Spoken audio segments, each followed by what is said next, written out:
Christopher Addison, 1st Viscount Addison KGPC FRCS, was a British medical doctor and politician, by turns a Liberal and a Labourite. He served as Minister of Munitions during the First World War, and was later Minister of Health under David Lloyd George and Leader of the House of Lords under Clement Attlee. He was a prominent anatomist, and perhaps the most eminent doctor ever to enter the Commons. He was a leader in issues of health, wartime munitions, housing and agriculture. Although not highly visible, he played a major role in the post-war governments that followed both world wars. Addison worked hard to promote the National Insurance Scheme in 1911. Lloyd George made him the first Minister of Health during the wartime coalition, and Addison started up the first program of publicly funded local authority housing schemes with his Housing Act of 1919. He and Lloyd George fell out and he joined the Labour Party. Background and education. Addison was born in the rural parish of Hogsthorpe in Lincolnshire, the son of Robert Addison and Susan, daughter of Charles Fanthorpe. His family had owned and run a farm for several generations, and he maintained a strong interest in agriculture and rural matters throughout his life. He attended Trinity College, Harrogate, from the age of 13. He trained in medicine at Sheffield School of Medicine and St Bartholomew's Hospital in London. His education was expensive for his family, and he insisted on repaying his parents once he had begun his career. In 1892, Addison graduated from the University of London as a Bachelor of Medicine and Science with honours in forensic medicine. A year later he qualified as a medical doctor, and 2 years after that he was elected a Fellow of the Royal College of Surgeons. He combined private practice with academic research, and taught anatomy at Sheffield School of Medicine. In 1896 he became Professor of Anatomy at the newly formed University College of Sheffield, and edited the Quarterly Medical Journal from 1898 to 1901. In 1901, he moved to London again, teaching at Charing Cross Hospital. He published his research on anatomy and became Honorarian Professor with the Royal College of Surgeons.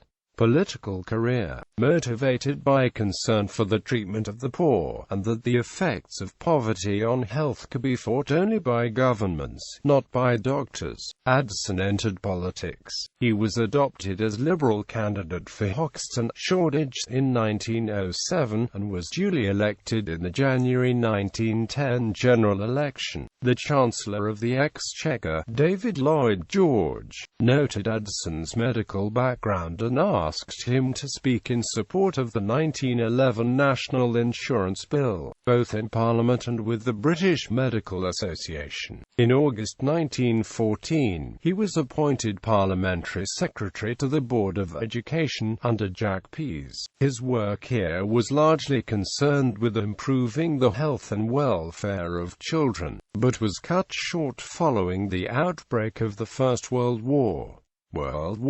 Addison became Parliamentary Secretary to the Ministry of Munitions in May 1915. Addison introduced a degree of intervention in the free market known as war socialism to prompt faster munitions production. Private enterprise in key sectors was brought under the control of government, which erected its own factories, and great care was taken to improve the welfare of the munitions workers, both male and female. Ammunition supply lines dictated the tempo of the war, especially in the first year of fighting, so stability and productivity within this industry were of the utmost importance. The government subsidized housing estates, such as Vickerstown and Walney Island, with integral religious, social and recreational amenities, to enable pools of munitions workers and the families to move next to expanded Lloyd armament factories.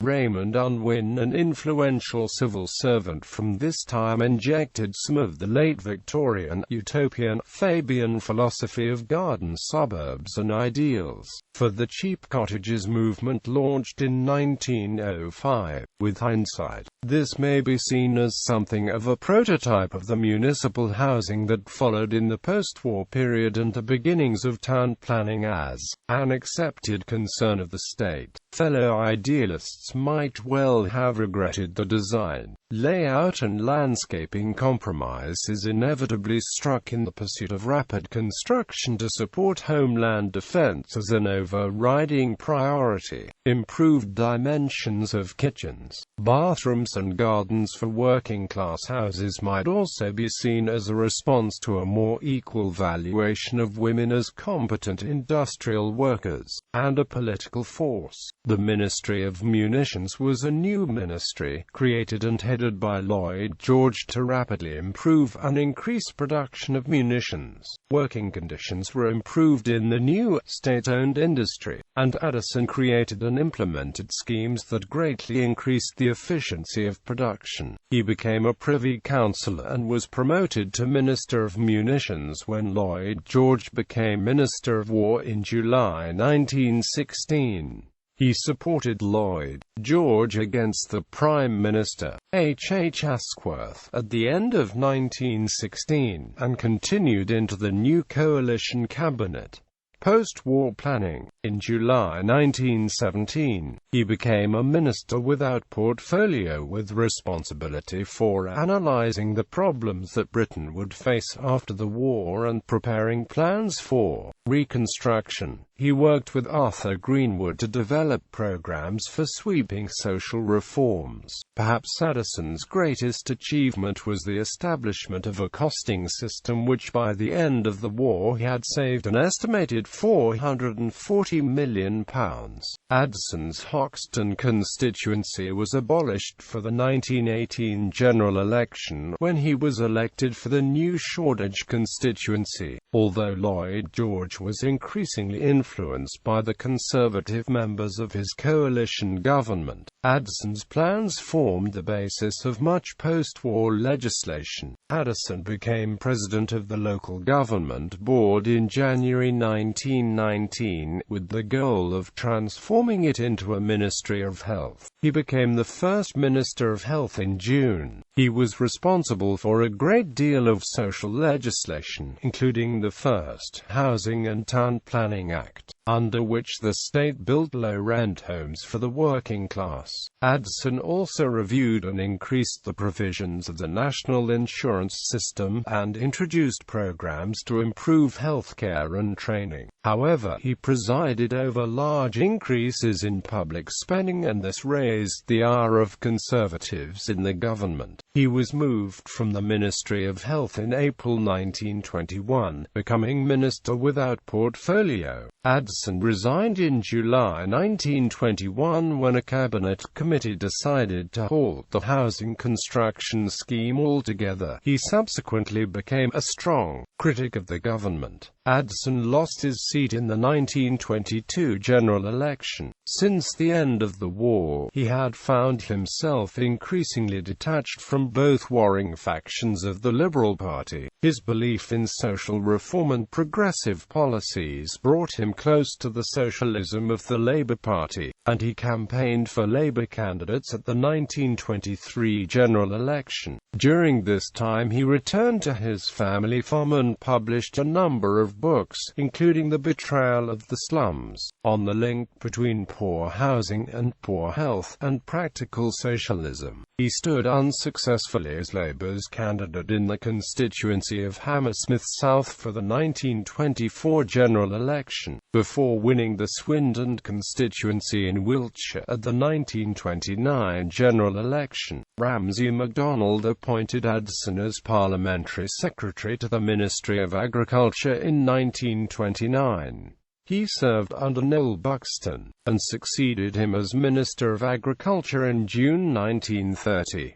He worked with Clement Attlee, the future leader of the Labour Party, with whom he formed a close relationship, and was an active member of the Socialist Medical Association. Facing economic crisis in 1931, the Chancellor of the Exchequer, Philip Snowdon, proposed swinging cuts to public spending, particularly to unemployment benefit. Addison voted against these cuts in Cabinet and went into opposition when MacDonald formed a national government with the Conservatives and Liberals. Addison lost his seat at the 1931 general election. In 1934 he regained his Swindon seat in a by-election, but lost it a second time at the 1935 general election. During the Spanish Civil War he helped organize medical aid to Spain. In May 1937, Addison joined the Labour Party's meagre caucus in the House of Lords, being raised to the peerage as Baron Addison of Stallingborough in the county of Lincoln. He was chairman of the Buckinghamshire War Agricultural Committee during the Second World War, coordinating agricultural production and supply in that county. Attlee appointed Addison to be Labour's leader in the Lords in 1940, after Lord Snell stepped down for health reasons. Addison retained this position until his death, serving as leader of the House of Lords following Labour's victory in the 1945 general election. He was created Viscount Addison of Stallingborough in the county of Lincoln in July 1945. As leader of the House of Lords, Addison had the key responsibility of steering government legislation through the upper chamber. He formed a good relationship with the leader of the Conservative opposition in the Lords,